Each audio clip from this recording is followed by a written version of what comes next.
Bendiciones, iglesia. Me siento feliz de estar con ustedes. Vengo viajando de muy lejos, de la ciudad de Miami, no tan lejos. Pero me siento feliz. Me gozaba en esta mañana con la lección del pastor sobre Génesis, porque en parte tocaremos la caída de Génesis en el mensaje de hoy. Lo único que hay algo que no hemos entendido, pastor, y es que si Adán y Eva hubieran sido japoneses, no estuviéramos en las condiciones que estamos hoy. Porque en vez de comerse la manzana, se hubieran comido la serpiente. Y resuelto el problema. Pero no fue así, lamentablemente. Nada, nos encontramos en tiempos difíciles, iglesia. Nos encontramos en tiempos que yo no tengo que convencerles a ustedes que las cosas no andan bien. No andan bien. Y como iglesia, nuestro trabajo es entender los tiempos en los que estamos viviendo. Si nosotros vamos a ser efectivos, si vamos a llevar a cabo una obra eficaz de ser luz y sal en esta tierra, tenemos que entender con qué estamos contendiendo. Tenemos que entender los tiempos en los que estamos viviendo. Y no solo tenemos que entender esos tiempos, sino que tenemos que desarrollar una estrategia para poder ser efectivo en estos tiempos. Y por allá en el libro de Crónicas hay un versículo que muchas veces saltamos, ni cuenta nos damos que está ahí, pero ahí está. Y es un versículo que trata sobre precisamente esta característica. Está en esas secciones de los libros de Crónicas que cuando estamos leyendo la Biblia en el año, esos son los que saltamos.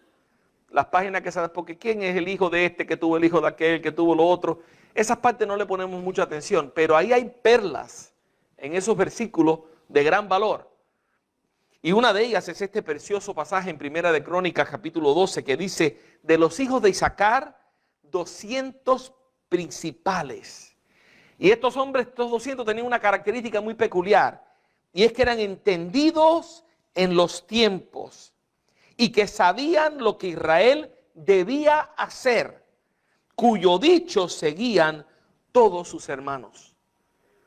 Entendían los tiempos, sabían la estrategia necesaria, lo que Israel debía hacer, y su consejo era seguido por el pueblo de Dios.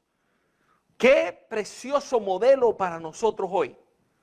Que entendamos los tiempos, entendamos cómo responder a estos tiempos y que hagamos algo. Que lo hagamos. Comparto a veces con los jóvenes y les digo, no hacemos nada. Si usted está aprendiendo a manejar y usted tiene su primer carrito, fíjese, cuando se prende el bombillito ese que dice que el motor, el bombillito rojo del motor se prende, hay un problema. Ese botón no debe estar encendido. Y quizás el botón se prende en tu carro y quizás conoces un buen mecánico, pero saber que el motor está mal y saber quién es el mecánico no resuelve el problema. Hasta que no le llevas el carro al mecánico y se lo da para que lo arregle. Entonces muchas veces como creyentes llegamos a entender el problema, inclusive entendemos cuál es la solución del problema, pero nos sentamos y no hacemos nada. Y el problema no se resuelve. Y especialmente en estos tiempos hay 3 ingredientes imprescindibles para nosotros considerar. Conocimiento, tenemos que entender los retos que tenemos por delante. Qué lindo que tienen escuela dominical. Muchas iglesias ya no tienen eso. Entonces, ¿en qué momento aprendemos? ¿Cómo profundizamos nuestros conocimientos? Pero no basta con el conocimiento, tenemos que pedirle al Señor sabiduría. Sabiduría para saber cómo superar los retos que estamos enfrentando. Y necesitamos voluntad. Necesitamos ser intencionales en cuanto a nuestras prioridades. Ese debe de ser nuestro enfoque a la hora de vivir nuestra vida. Tener el conocimiento necesario como hijos de Dios, de la palabra de Dios. Pedirle a Dios sabiduría de cómo implementar ese conocimiento en contra de las fuerzas del enemigo y de la mentira y de la maldad que en este mundo predominan. Y la voluntad para hacerlo, para llevarlo a cabo. Pablo le dijo a los efesios, en Efesios capítulo 5, mirad pues con diligencia cómo andéis. Y entonces hace una distinción que hay dos maneras de andar, hay dos formas de andar, como necios y como sabios. Considerad, piensen bien con diligencia cómo andéis, no como necios, sino como sabios. ¿Y cuál es la característica del sabio? Aprovechando bien el tiempo, porque los tiempos son malos. Por tanto, no seáis insensatos, sino entendidos de cuál sea la voluntad del Señor. He ahí el énfasis en la importancia de conocer los tiempos. Pablo nos exhorta a someternos a un chequeo. Y es el chequeo al que todos nos tenemos que someter regularmente. Mirad pues con diligencia cómo andéis. Dos maneras de andar, como necios o como sabios. ¿Y qué es lo que determina la forma en que debemos de andar? Dice Pablo y dice la palabra que los días son malos. ¿Cuáles son las características más importantes de nuestros tiempos?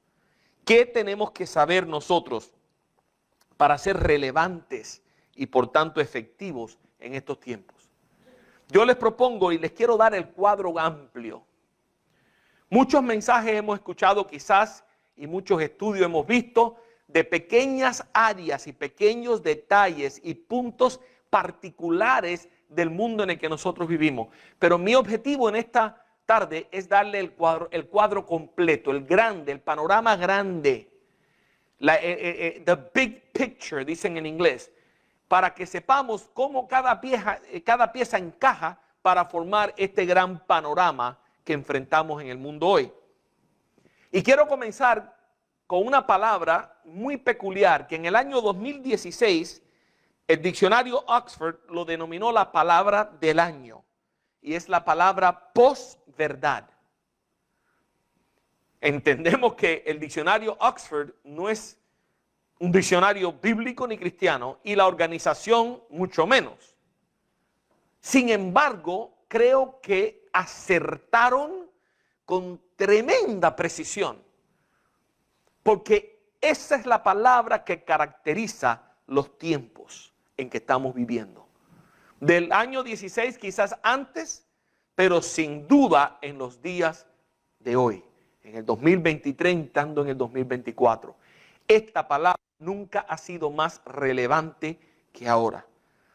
El diccionario define la palabra como el término utilizado para referirse a situaciones donde los hechos objetivos a la hora de influir en la opinión pública quedan en segundo plano respecto a las emociones y las creencias personales. Quiero resaltar lo que más quiero enfatizar en esta mañana o en esta tarde, y es que las emociones y las creencias personales, las preferencias, son más importantes que la verdad objetiva a la hora de tomar decisiones. Eso es la definición de posverdad. Es decir, vivimos en tiempos donde las personas, cuando van a tomar una decisión, las verdades objetivas no son tan importantes como las preferencias personales y las emociones de la persona que está tomando la decisión. Esa es la mentalidad que hay detrás de toda la confusión que vemos hoy. De toda.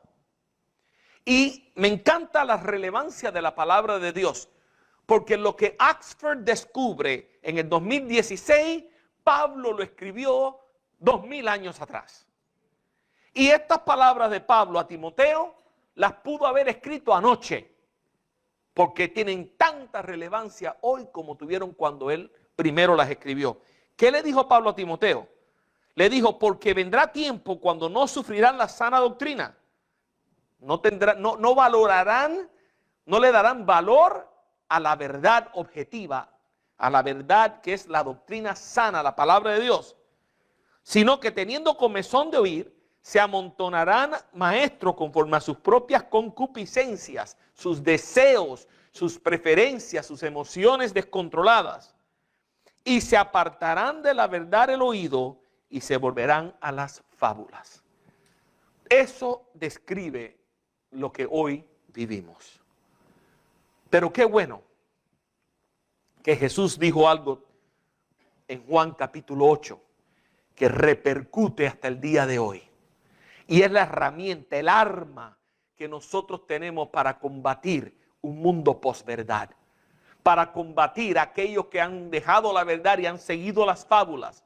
¿Y cuál es esa arma para pelear? ¿Qué es lo que podemos usar para ayudar a estas personas que están en esta confusión? Jesús nos dio el secreto, la llave. En Juan capítulo 8 nos dice que conoceréis la verdad y la verdad os hará libre. Y en el contexto en el que Jesús dice estas palabras, en ese mismo capítulo, unos pocos versos más adelante, Jesús te dice cuál es aquello que nos lleva presos, cautivos, de lo cual necesitamos ser liberados. Y es el engaño del enemigo. Porque en el verso 44 Jesús llama a aquel grupo de personas hijos de Satanás, de vuestro padre que es mentiroso, padre de mentira. Cuando habla mentira, de suyo habla, no hay verdad en él. Entonces contra esa estrategia de la mentira, el arma más fuerte es la verdad. Ese es el arma más poderosa que tenemos. Ahora, cuando la gente abandona la verdad, ¿qué es lo que queda? ¿Qué es lo que queda? Lo que queda es terrible confusión. Terrible confusión. Entonces yo quiero en esta tarde mostrarle esta confusión en distintos aspectos del mundo en el que estamos viviendo hoy. Distintas áreas de la sociedad donde se manifiesta esta confusión, y cada una de estas manifestaciones proviene de abandonar la verdad objetiva y dejarse guiar por las emociones y las preferencias personales de las personas. Ese es el hilo que ata toda la tela completa. Esa es la verdad detrás del cuadro completo. Donde quiera que usted vea confusión en el mundo hoy, es porque alguien ha elevado las emociones y las preferencias personales por encima de la verdad. Nunca eso va a producir nada bueno. Nada bueno. La verdad tiene que ser el ancla. La verdad tiene que ser lo que nos sostiene. La verdad no es tanto un concepto como una persona. Jesucristo no dijo que Él enseñaba la verdad. Él no dijo que Él conocía la verdad. Él no habló de ser maestro de la verdad. Él dijo ser la verdad. Es su esencia. Toda investigación de la verdad va a parar a Cristo. Toda. Por eso el abandono de la verdad nunca va a llevar a ningún lugar bueno. Nunca. Nunca. Ahora, ¿cómo luce esto? Primero, confusión en cuanto a la libertad.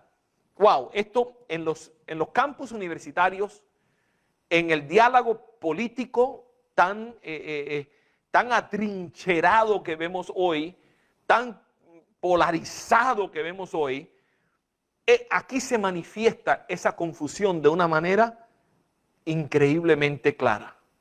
O sea, ¿por qué? Porque al elevar emociones y preferencias por encima de la verdad, confundimos autonomía por libertad. Y la autonomía no es lo mismo que la libertad, ni cerca. Lo que hoy llamamos libertad no lo es. Lo que hoy llamamos libertad es autonomía. Una persona es autónoma cuando es su propio legislador. Autos, yo, nomos, ley. Yo soy mi propia ley. Es decir, la cultura hoy considera que hacer lo que nos da la gana, eso es verdadera libertad. Que una persona no puede ser libre si la persona no se le permite hacer todo lo que le dé la gana, cuando le dé la gana y cómo le dé la gana, y que nadie se le ocurra tratar de prohibirles hacer lo que se les dé la gana. Eso lo estamos viendo hoy. Eso es parte de nuestra cultura. Y eso es algo que a veces no lo percibe el radar, no lo capta el radar, porque no estamos entendiendo lo que hay detrás de esa rebeldía contra la autoridad. Porque esto provoca rebeldía contra toda autoridad, porque tú pasas a ser la autoridad máxima en tu propia vida. Y esto no es nada nuevo, esto vuelve al jardín del Edén. Por eso la clase de hoy me pareció tan bien, la clase de escuela dominical. Hemos estado persiguiendo la autonomía desde el comienzo. Adán y Eva buscaron ser autónomos como Dios. Ellos buscaron trascender el propósito por el cual fueron creados para poder ser ellos quienes definieran su propio propósito. Y continuamos la misma búsqueda hoy. ¿Cómo así? ¿Por dónde entra el enemigo el ataque a Adán y Eva? Por la prohibición. Por ahí entra. Lo primero que el enemigo le dice es: con que Dios te ha dicho que no puedes hacer esto. Es decir, Adán y Eva, ustedes no son libres. Ustedes tienen que hacer lo que otro te está mandando a hacer. Bajo amenaza que si no le obedeces te vas a morir. Pero déjame decirte la verdad. No solo es que no te vas a morir, sino que si tú comes del árbol, entonces tú pasas a ser como Dios. ¿En qué sentido? En que ahora tú eres quien determina lo que vas a hacer y lo que no vas a hacer, no otra persona. ¿Te das cuenta lo que pasó en el jardín del Edén? O sea, la tentación a Adán y Eva es que fuesen autónomos. Que ellos decidieran lo que es bueno y lo que es malo, independientemente de lo que Dios haya dicho. Y comieron del árbol. Ejercieron autonomía. Pero fue una mala decisión. Como todos lo sabemos. Me da gracia que cuando Dios los confronta, nadie corrige a Dios. Lo que dijo el diablo era mentira. Y en el momento que probaron el fruto se dieron cuenta que era mentira. Si no, le hubieran dicho: ah, no, Señor, tú vienes a regañarnos a nosotros. No, eso no es así. Ahora nosotros somos como tú. Nosotros comemos lo que nos dé la gana. No.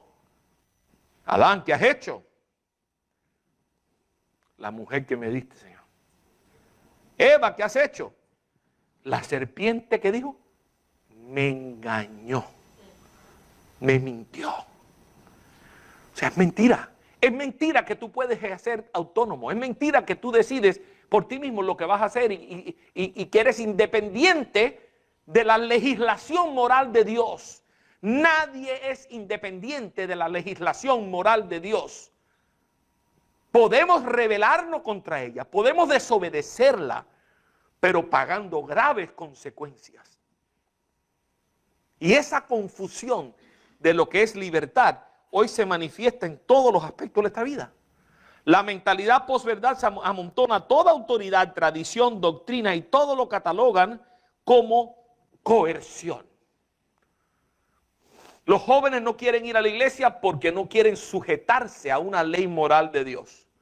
No quieren que le digan: tú no puedes hacer esto, tú no puedes hacer esto, porque esto no le agrada a Dios. No quieren. Se rebelan contra los maestros en las escuelas. ¿Por qué? Porque el maestro le está tratando de decir que no puede hacer esto y no puede hacer aquello.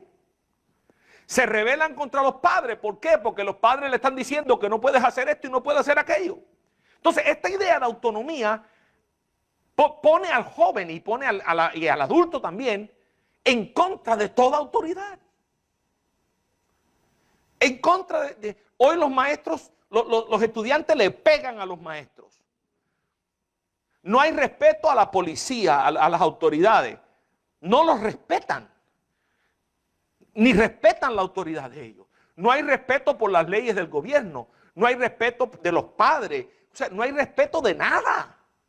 No hay respeto por Dios, no hay respeto por la palabra de Dios. ¿Por qué? Porque todo lo que sea un intento de limitarme a mí en mi autonomía, eso es coerción y yo lo rechazo. Por eso vemos la confusión que estamos viendo en nuestra cultura y mejor que entendamos que esto es lo que está sucediendo. La celebración de nuestras preferencias sin valorar la verdad, lo único que produce es confusión.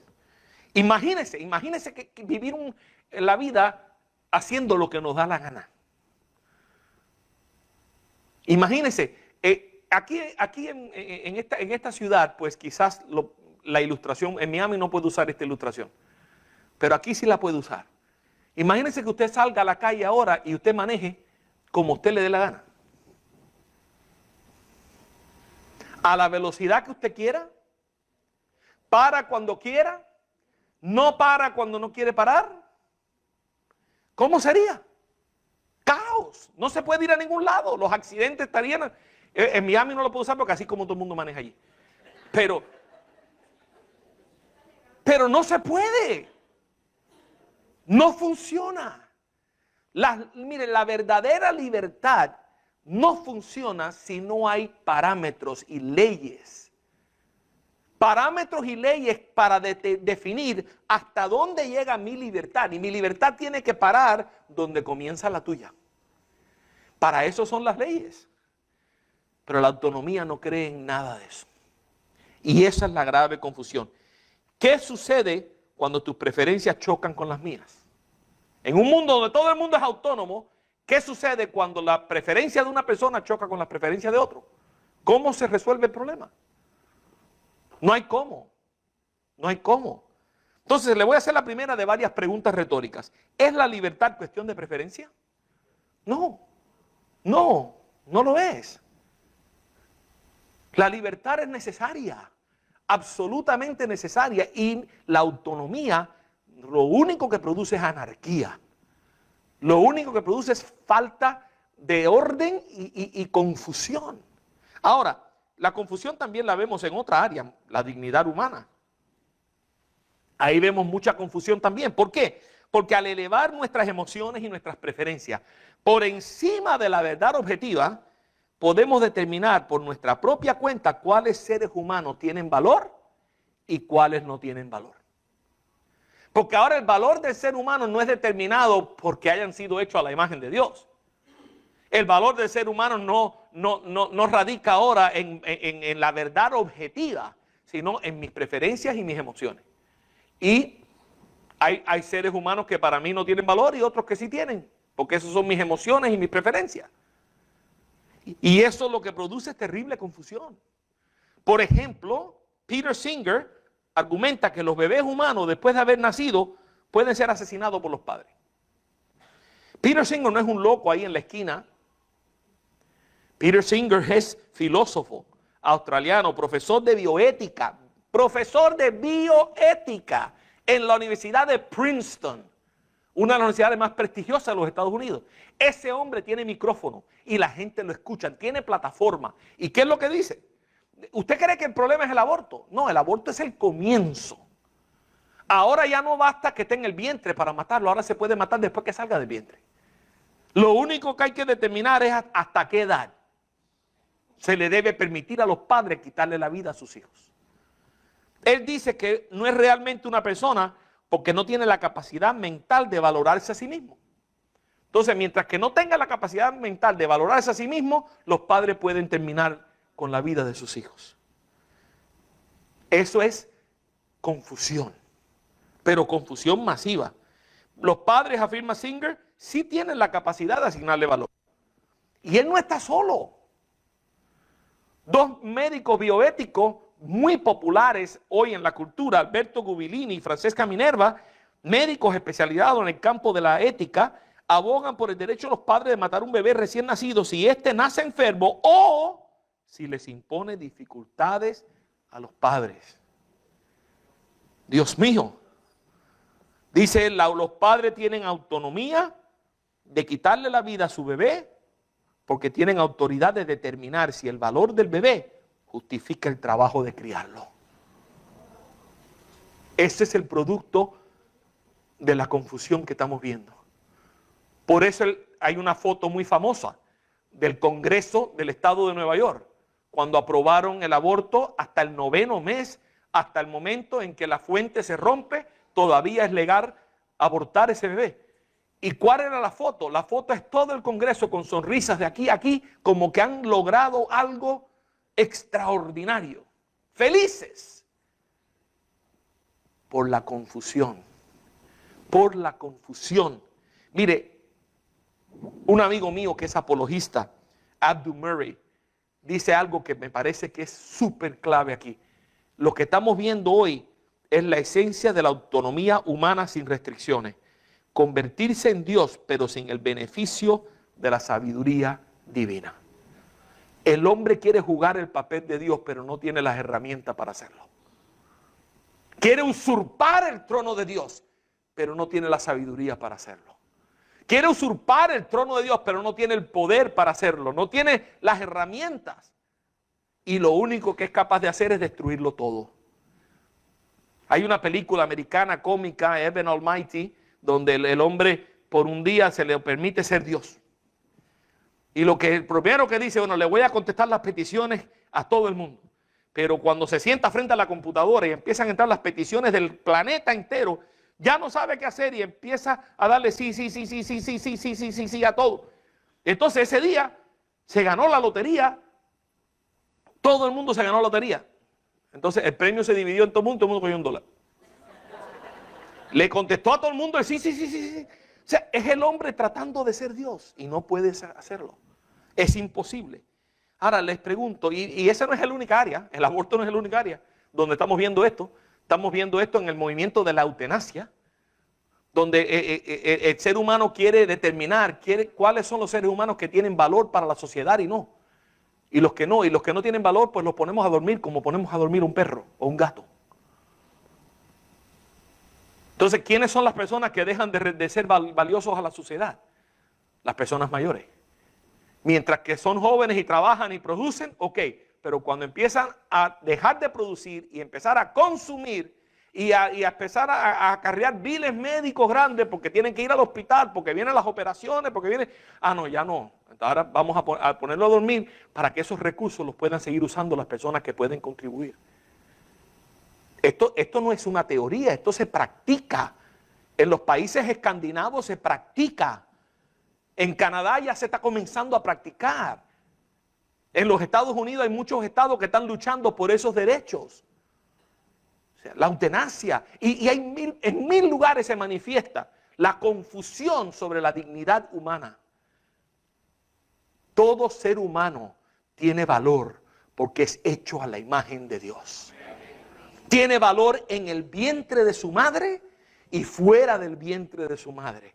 Tiene valor cuando es joven y tiene valor cuando es anciano. Porque el valor no depende de la edad, ni la dirección donde vive, ni el valor es que es hecho a la imagen de Dios. Esa es la verdad objetiva. Cuando obviamos la verdad, lo único que producimos es confusión. Y lo estamos viendo. ¿Es la dignidad humana cuestión de preferencias? Claro que no. Les pongo los helados porque los helados son símbolos de preferencia.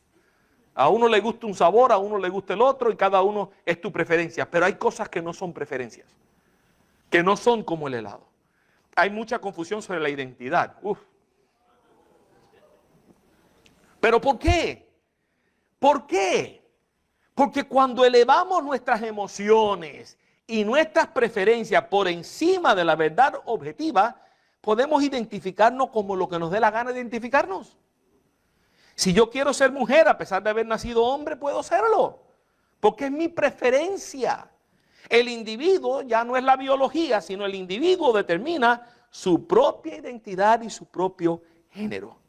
Por eso hoy el mundo reconoce más de 50 géneros.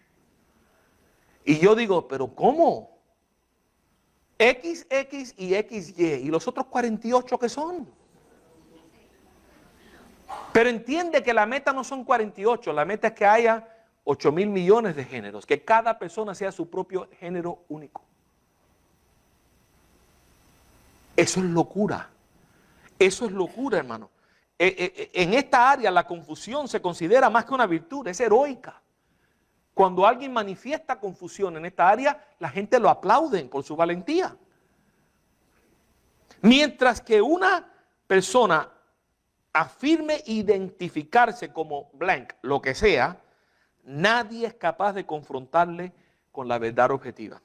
Al contrario, le aplauden su valentía. Es una frase mágica. La frase mágica es, yo me identifico como. Ya, esa frase quiere decir que no hay lugar para debate ni discusión. Así es como se le ha enseñado a esta cultura. Así. Por eso hay un apologista que yo conozco que baja a las universidades y hay una entrevista que se ha hecho viral en YouTube hace años de esto ya, unos cuantos años, donde fue a la Universidad de Washington, en el estado de Washington, y empieza a buscar reacción de las personas a ver sobre lo absurdo que es esto. El hombre tiene 5 pies nada, bien peludo, es un osito, barba, bigote, el pelo le sale por acá, por el cuello, es un osito así, con espejuelo, hombrecito, va con una cámara a la universidad, llega un grupo de estudiantes que están allí sentados, hablando, almorzando, y le dice, mira, con la cámara, cuando los jóvenes ven cámara quieren participar. Entonces, hey, estoy haciendo unos documentales y quiero, si ustedes están, sí, claro, claro. Mire, yo quiero ver qué ustedes piensan, porque yo me identifico, dice, yo me identifico como una niña chinita de 7 años. Y la cámara está captando la reacción de la gente. ¿Cuál es la reacción de esos jóvenes?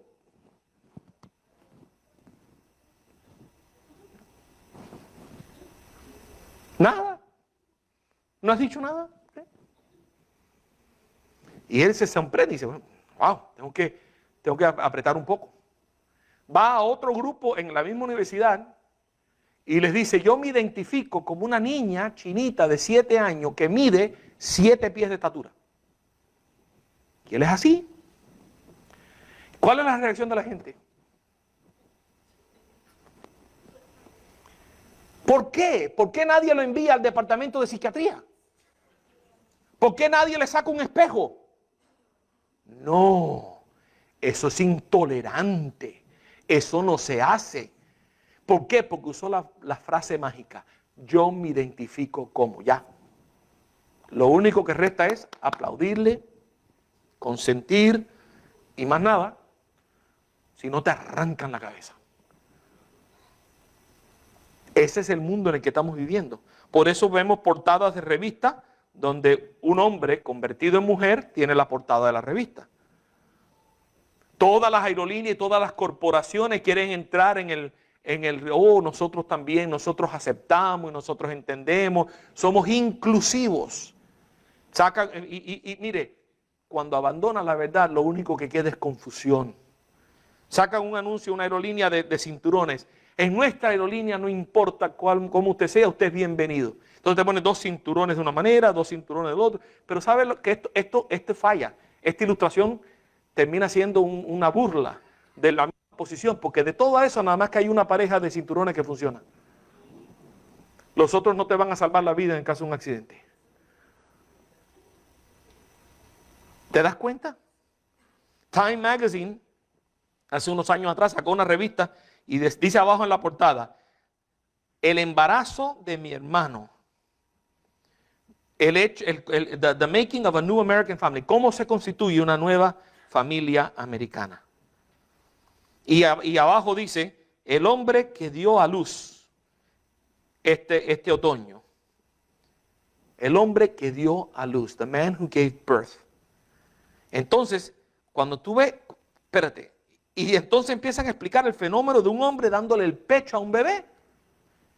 Y dice, ¿qué está pasando aquí? Esto sí está raro. Jesse Hempel escribió, mi hermano Evan nació mujer, se declaró transgénero hace 16 años, pero siempre quiso tener un bebé. Y esta primavera dio a luz su primer hijo. Mi hermano nació mujer. Entonces, el cuerpo que dio a luz fue el cuerpo de un hombre o de una mujer. De una mujer, entonces no fue un hombre el que dio a luz. ¿Te das cuenta la confusión? Pero nosotros los cubanos decimos, cuando alguien se la comió. Decimos, esto la sacó del parque. Calvin Klein se la comió. Sacaron un anuncio en el año pasado para el Día de las Madres que nada, más nada. Este es el anuncio de Calvin Klein para el Día de las Madres. Entonces, pero quiero que entendamos la confusión. Quiero que entendamos la confusión. El que parece hombre ahí, Roberto Bete, es un transgénero de mujer a hombre y actor brasilero de la televisión que está en estado de gestación. junto a su pareja, Erika Fernández, un transgénero de hombre a mujer. Entonces tenemos un hombre disfrazado de mujer embarazando a una mujer disfrazada de hombre, pero no, todo eso es normal. Dios mío. Y lo peor, dice el artículo, hoy en apoyo de las mujeres y las madres del mundo, destacamos la realidad de las nuevas familias. Perdóname, pero eso no es honor a ninguna madre ni a ninguna mujer. Eso no honra a ninguna madre ni a ninguna mujer. Eso es una deshonra. Pero la confusión está producida por elevar nuestras preferencias por encima de la verdad objetiva. ¿Y qué de los debates de los baños públicos? ¿Qué más confusión tú quieres ver que eso? Un amigo mío en California, que es muy conocido, Greg Koukl, apologista de toda la vida, es un señor mayor, él dice que uno puede identificar las estrategias del diablo cuando tú ves algo que es totalmente absurdo y todo el mundo está ciego y lo está creyendo. Ahí hay una mentira del enemigo. Es garantizado. Porque para nosotros es tan obvio. ¿Cómo vas a permitir que un hombre entre en un baño de las mujeres? Porque se siente como mujer. ¿Qué usted cree que va a pasar? Por favor. Y los extranjeros en los deportes, eso está en las noticias todos los días. Todos los días. Batallas terribles, gente pierde el empleo, demandas en las cortes, los equipos ya no saben qué hacer, las olimpiadas han tenido que tomar decisiones. Esto es terrible, la confusión que esto produce. Vemos un hombre que cuando estaba en el equipo de natación de los hombres no ganaba nada. Se declara mujer, se va al equipo de las mujeres y se gana la medalla de oro. ¿Cómo es justo a una mujer que se ha entrenado toda su vida para estas competencias perder la carrera contra un hombre? ¿Dónde está la justicia de esto? No hay justicia para las mujeres en los deportes ya. Porque no pueden competir con otras mujeres, tienen que competir con hombres y el metabolismo y el cuerpo del hombre es diferente al de la mujer. Por eso se dividen los deportes. Hubo una pelea MMA donde un hombre se identifica como mujer y empieza a pelear en las peleas de MMA como si fuera una mujer. Tuvo una pelea tan terrible que le fracturó el cráneo a una mujer verdadera y casi la mata. Por la fuerza que tenía, no era fuerza de una mujer, era fuerza de un hombre. Los pronombres, cuánta confusión en esa área. Podemos andar todo el día hablando de eso. Transgéneros encarcelados. Hombres que no les parece bien la prisión de los hombres porque la pasan muy mal. Se identifican como mujer, lo pasan para la cárcel a las mujeres y ahora viven con un harén. Entonces tienes un violador, como este hombre que está aquí, preso por violador. En la prisión se identifica como mujer, lo pasan para la cárcel a las mujeres y violó no sé cuántas mujeres y lo tuvieron que sacar de ahí. Entienda algo y quiero que entendamos algo. Puede fácilmente confundirse lo que estoy diciendo yo como un ataque a personas. Esto no es un ataque a ninguna persona. Esto es un ataque a la ideología que produce esta confusión. Porque hay personas que realmente sufren de disforia, de una disforia de género, ellos son personas que realmente hay que orar por ellos, hay que tener compasión por ellos, porque se sienten atrapados en un cuerpo que ellos no identifican que sea el cuerpo de ellos. Y hay que tener compasión, son seres humanos, y por lo general son seres humanos muy lindos, de corazones muy lindos. Hay que orar por ellos, hay que tener compasión. Pero por eso no podemos dejar de hablar de la ideología que está produciendo esa confusión. Tenemos que hablar de esto. Tenemos que tratarlo. ¿Es la identidad cuestión de preferencias? Claro que no. ¿Son los baños cuestión de preferencias? Claro que no. ¿Son los pronombres cuestión de preferencias? Claro que no. Y hay mucha confusión sobre la verdad. La verdad objetiva. Porque ¿qué hace el enemigo? El enemigo trata de atacar el concepto de la verdad, porque si elimina la existencia de una verdad objetiva, pues ya no hay nada que discutir. Ya él puede sacar todas sus mentiras y nadie las puede cuestionar. ataca la verdad. Y al elevar nuestras preferencias por encima de la verdad objetiva, lo único que estamos haciendo es demostrando que no entendemos la naturaleza de la verdad. ¿Por qué? Porque afirmamos que toda verdad es cuestión de preferencia e ignoramos todo un campo, que es el campo de las verdades objetivas. Afirmamos más objetivamente que las verdades objetivas no existen. Las verdades objetivas no existen. Ajá, ¿y eso qué cosa es? Una verdad objetiva. Estás pretendiendo darme una verdad objetiva para decirme que tal. Es como si yo te digo ahora que yo no sé hablar español y no hablo ni una palabra en español. Pero te estoy hablando en español. Es lo mismo. No se puede, no nos podemos escapar. La verdad es la verdad. Y no nos podemos escapar de ella. Podemos pretender que no está ahí. Podemos ignorarla, rechazarla, pero sigue vigente porque la verdad es fundamental de nuestro universo, porque el creador del universo es la verdad. En el principio era la verdad y la verdad es la que creó todo y por la verdad es que se sostiene todo. Jesucristo. Entonces, la verdad es inescapable. Ahora, voy a saltar unas vistas acá por cuestión de tiempo y vamos a ver confusión sobre la moralidad. Slide 45. Confusión sobre la moralidad. Cuando reinan nuestras emociones y nuestras preferencias, podemos ser y hacer cualquier cosa que se nos antoje. Eso es lo que está sucediendo. Por eso la confusión moral llega a ser una virtud. Y cuando tú tratas de mostrar que no, que hay blanco y negro, hay cosas que son buenas y hay cosas que son malas, eso es lo peor. Ese es el pecado del día. Que tú te pares firme a declarar que algo está mal hecho. ¿Cómo se te ocurre?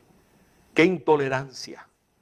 Nuestra autonomía nos permite determinar lo que es bueno y lo que es malo y nadie tiene el derecho a objetar. Ahora, quiero mostrarte una entrevista en varias partecitas rapidito para ir terminando. Esta entrevista es de un joven universitario. Ahora, esto no es una entrevista rara que hubo que buscar y buscar. No, esto es, usted va a cualquier universidad secular y entrevista a cualquier joven y la mayoría te van a decir lo mismo. Porque esto es lo que les hemos enseñado en las escuelas. Esto es lo que se le viene metiendo en la cabeza. Entonces ellos están 2 horas en la iglesia una vez a la semana, pero están 40 horas en el sistema educativo toda la semana. ¿Quién está teniendo más influencia sobre nuestros hijos? ¿Las 40 horas de clase o las 2 horas en la iglesia si es que viene? Y no es solamente 40 horas en la escuela. Métele a eso, súmale a eso, ¿cuántas horas de música mundana con mensajes? ¿Cuántas horas de televisión y películas y YouTube? ¿Cuántas horas en las redes sociales? Comparado, ¿cuánto tiempo en la Biblia? Entonces, esto es lo que estamos produciendo. Entonces, la entrevista está en inglés, pero yo le hice la transcripción y la vamos a ver en pedacitos. Yo quiero que ustedes vean la confusión en carne y sangre. Para que ni por un momento piensen que esto es algo que yo estoy exagerando o inventando. Yo quiero que ustedes lo vean. Escuchemos esta entrevista. So, your name was again? Ben. Ben, okay. Ben, my name's Chad. So, Ben, you don't believe in right and wrong? No. And why is that? It's purely subjective. I mean, it's never really straight up and down, if that makes any sense. That's kind of the best way I could explain it. So when you think of something like torturing babies, you can't say that's black and white wrong. You say that it's open? I say it's cruel. But I mean, like torturing babies for the fun of it. You should be stopped. I don't believe in right or wrong, but I would stop you if I saw you doing it. Vamos a empezar con esa parte de la entrevista. Chad le pregunta, Ben, ¿no crees que en el bien y el mal? No. Ya ahí te muestra para dónde vamos. ¿Tú no crees en el bien y el mal? No. ¿Por qué? Bueno, es puramente subjetivo, nunca es realmente objetivo. Es puramente subjetivo. Traducción, el bien y el mal es lo que tú y yo determinemos que es. Puramente subjetivo. Es cuestión de preferencia. Lo que es bueno y lo que es malo es lo que tú prefieras que sea bueno y lo que tú prefieras que sea malo. Esa es la manera que es. Es lo que él está diciendo. Entonces, el entrevistador lo reta con un contraejemplo para tratar de hacerle confrontar lo inconsistente de su posición. Y le dice, entonces, cuando piensas en algo como torturar por gusto a un bebé, ¿no me puedes decir que eso es malo? ¿No es blanco y negro? O sea, le está dando un contraejemplo. Está diciendo, claro, todo el mundo sabe que torturar a un bebé es malo. Esto no es cuestión de preferencia. Pero tú me estás diciendo que es cuestión de preferencia. Y entonces, ¿cómo responde él? Bueno, yo digo que es cruel. Ok, espérate, ahora estamos jugando jueguitos de semántica. Porque malo, yo no creo en lo malo, pero creo en lo cruel. Cruel es malo, pero elevado a la enésima potencia. Malo, pero malo de verdad, eso es cruel. Pero yo no creo en lo malo. Eso es cruel. Debería ser detenido. Yo no creo en lo bueno y lo malo, pero si te veo hacerlo, trataría de detenerte. Ahí hay confusión.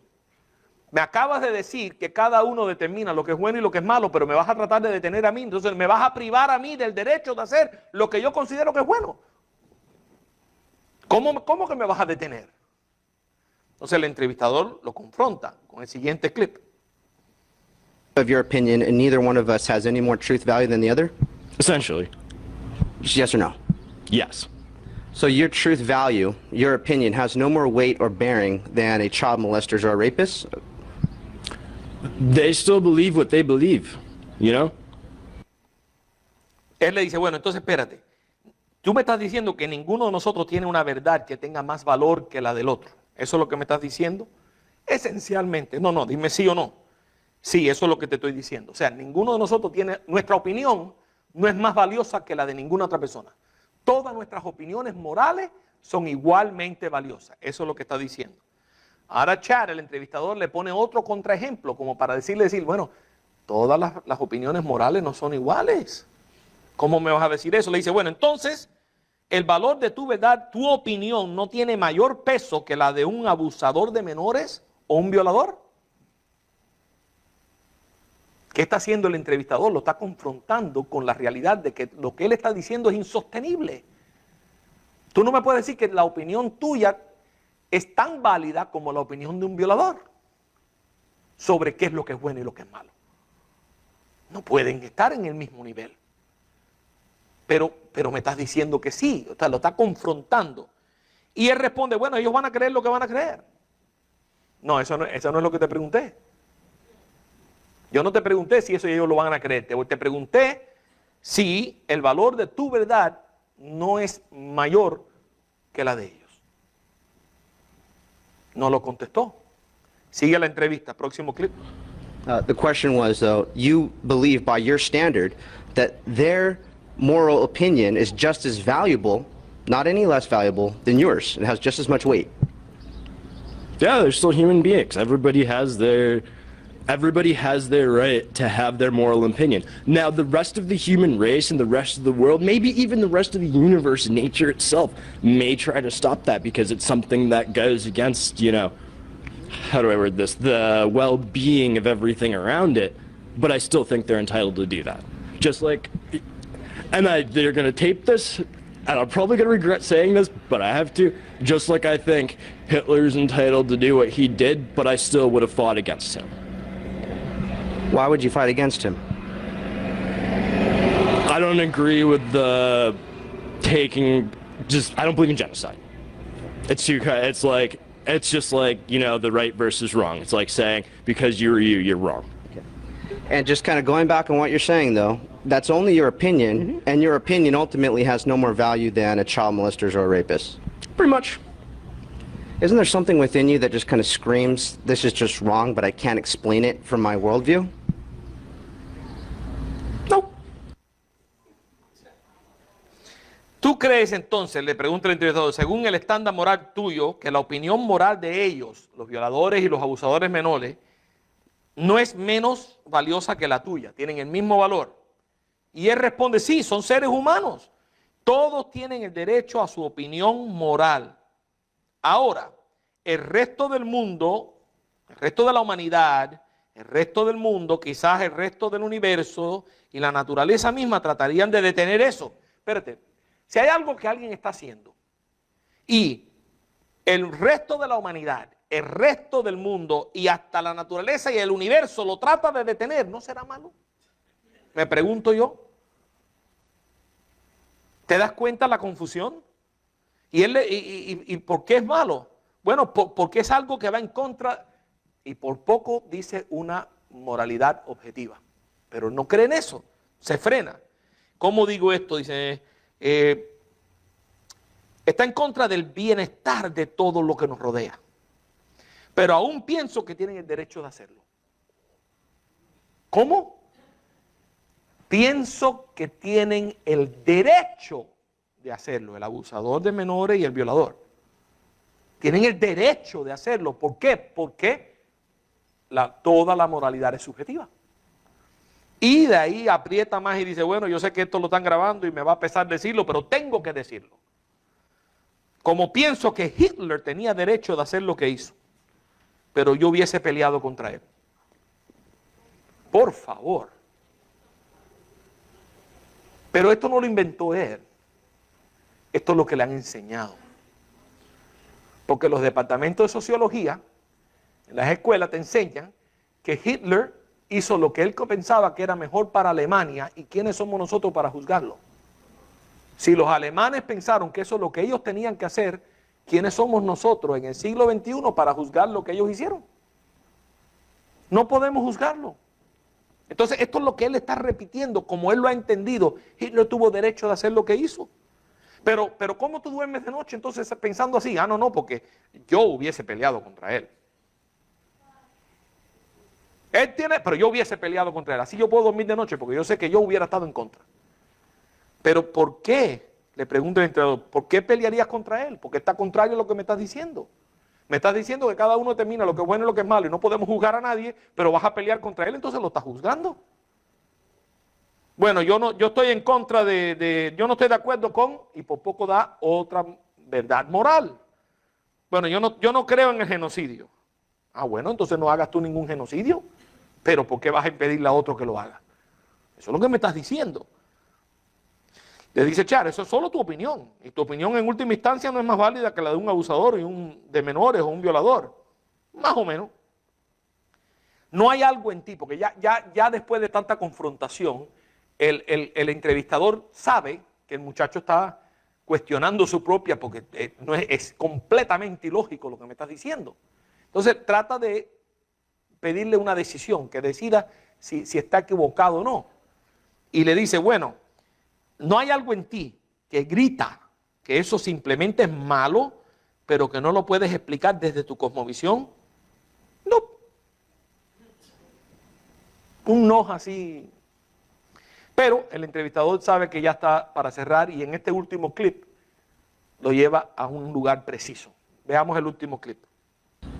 Isn't there something within you that just says raping and child molesting isn't only subjectively wrong, it's not just wrong because that's my opinion, but it's absolutely wrong, but with my worldview I just can't explain that somehow? Is that sort of the conundrum that you're in?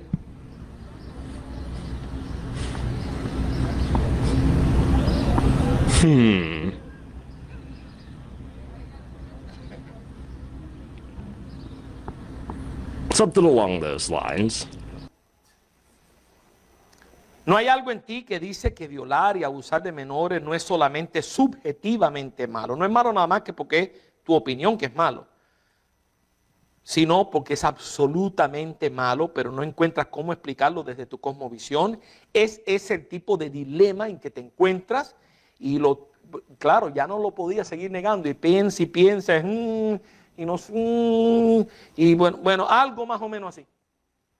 Eso es una victoria para el entrevistador, porque logró que esta persona reconsiderara su postura.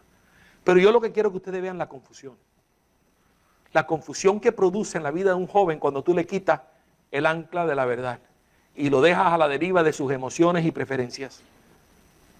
Eso es lo que produce. Esa es la confusión que produce. ¿Es la moralidad cuestión de preferencias? Claro que no. Ahora, para ir terminando, ¿cuál es el peligro más grande del relativismo? Eso se llama relativismo moral. Cuando cada uno determina lo que es bueno y lo que es malo, y nadie puede juzgar a nadie, porque como todo el mundo independientemente decide lo que es bueno y lo que es malo, Eso se llama relativismo moral. ¿Cuál es el peligro del relativismo moral? Si algo te llevas en esta tarde, llévate esto en tu mente. Este es el peligro. Porque ¿qué hace el diablo? El diablo no toca en la puerta del frente de tu casa para entrar. El diablo busca una ventana abierta o se cuela por la puerta de atrás. Porque él sabe que tú no le vas a abrir la puerta de adelante. Entonces, si el enemigo viene atacando a Jesús, no tiene entrada, tú no le vas a dejar entrada. El enemigo entra por la puerta de atrás. Y quiero mostrarte la astucia del padre de toda mentira, para que usted vea cómo entra tan fácilmente por una ventana y destruye la vida de una persona. Vea cómo lo hace. El peligro del relativismo. Primero, el relativismo hace desaparecer el pecado. ¿O no? Si todo lo que tú haces es lo que tú has ya determinado que es bueno, entonces tú no pecas. El pecado no existe porque todo lo que tú haces, tú determinas lo que es bueno y lo que es malo, y todo lo que tú haces tú vas a determinar que es bueno. Entonces ya no hay pecado. Segundo, si no hay pecado, no necesito perdón. No necesito redención. No necesito que nadie muera. Entonces, si ese es el caso, el relativismo hace a la cruz de Cristo un sacrificio innecesario. ¿Te das cuenta la astucia del enemigo? Entra por la puerta de atrás. Cada uno determina lo que es bueno y lo que es malo. ¿Tiene sentido eso, no? ¿Verdad que sí? Ya. Ya gané. Porque ya al decirme eso ya tú no crees en el pecado. Y si ya tú no crees en el pecado, ya no necesitas que nadie te perdone. Entonces lo que Cristo hizo en la cruz, completamente innecesario. Esa es la astucia del enemigo. Por eso tenemos que luchar contra estas cosas. Porque estas son ideas que parecen inofensivas y terminan destruyéndolo todo. ¿Cómo sabemos si algo es bueno o malo? ¿Cómo sabemos? C.S. Lewis, la palabra. C.S. Lewis dijo, C.S. Lewis, que era ateo y se convirtió al cristianismo, dijo lo siguiente: mi argumento contra Dios era que el universo parecía cruel e injusto. Pero ¿de dónde saqué el concepto de lo bueno y lo malo?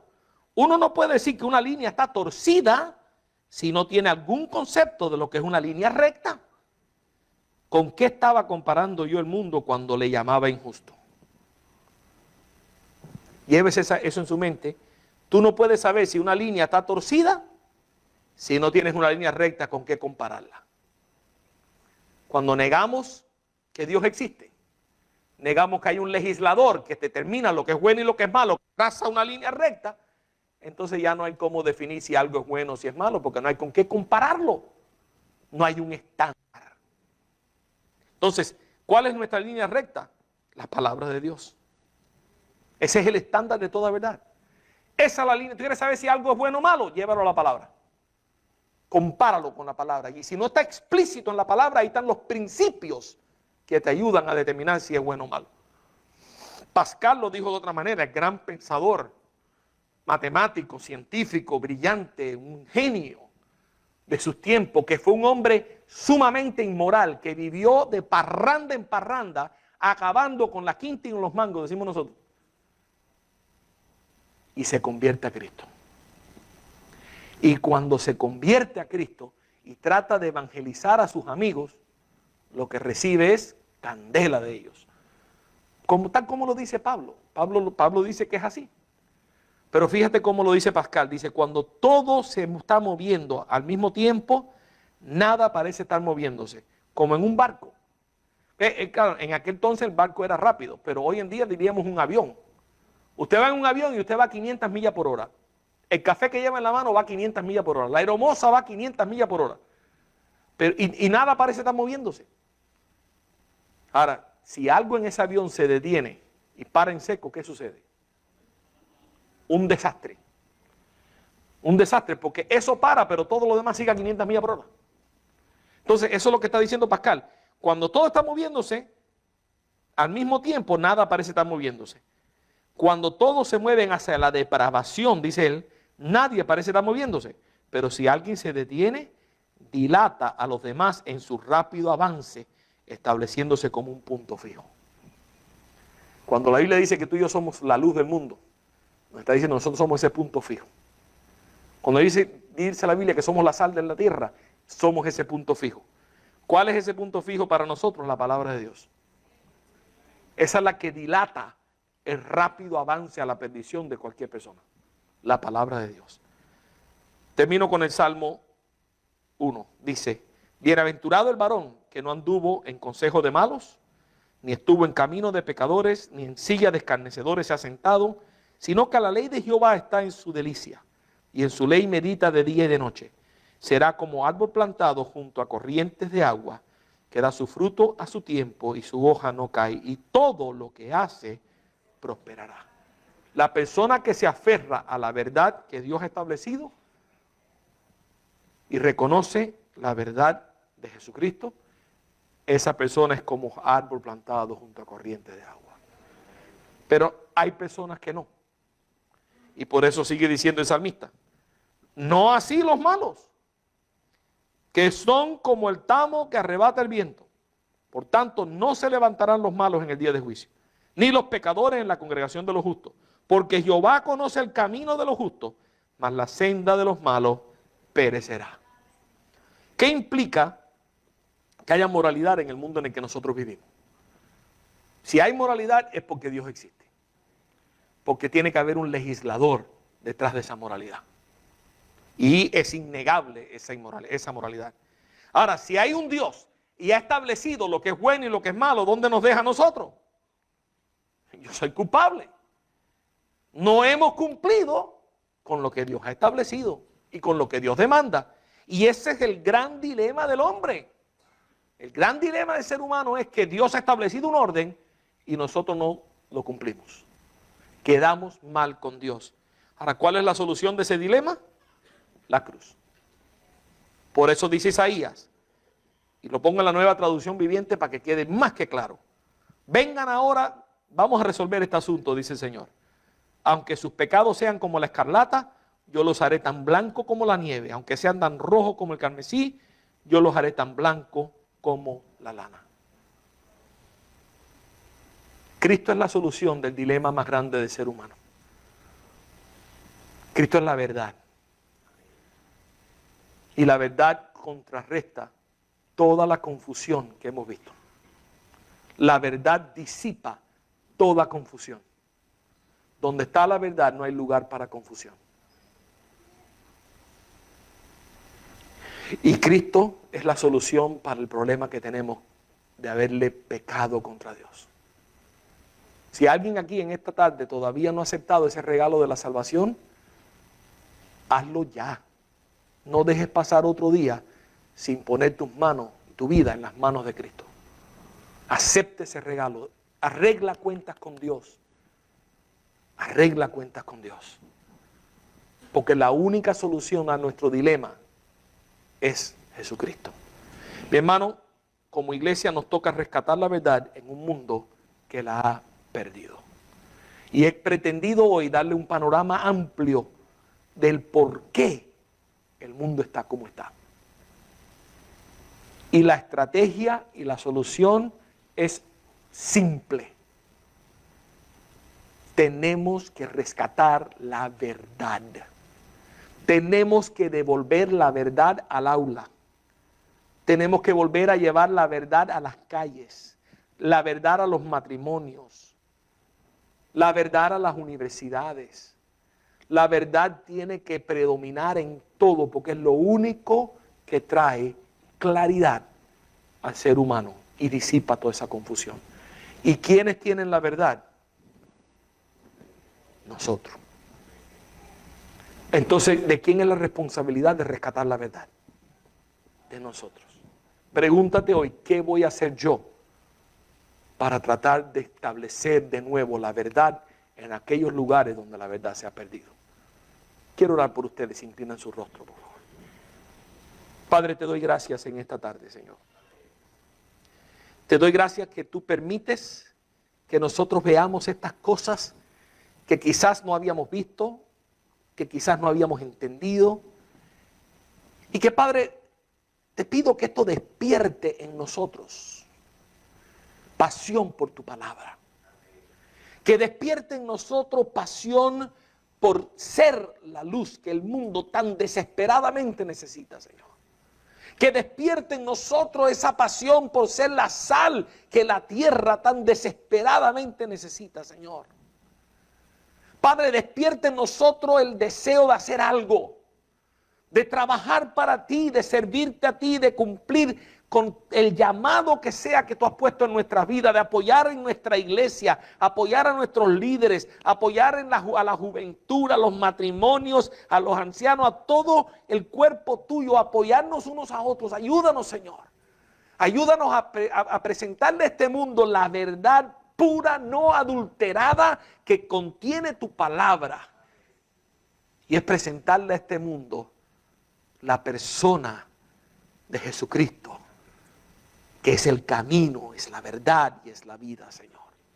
Ayúdanos, Padre, que no seamos cristianos pasivos, sino cristianos activos, trabajando para avanzar tu reino a pesar de las tinieblas, Señor, y en contra de las tinieblas. En el nombre de Jesús te doy gracias. Padre, bendice esta iglesia, bendice el pastor, bendice los líderes, todos los matrimonios, toda familia aquí representada. Te pido tu bendición sobre ellos, Padre. En el nombre de Jesús te lo pido, Señor. Amén.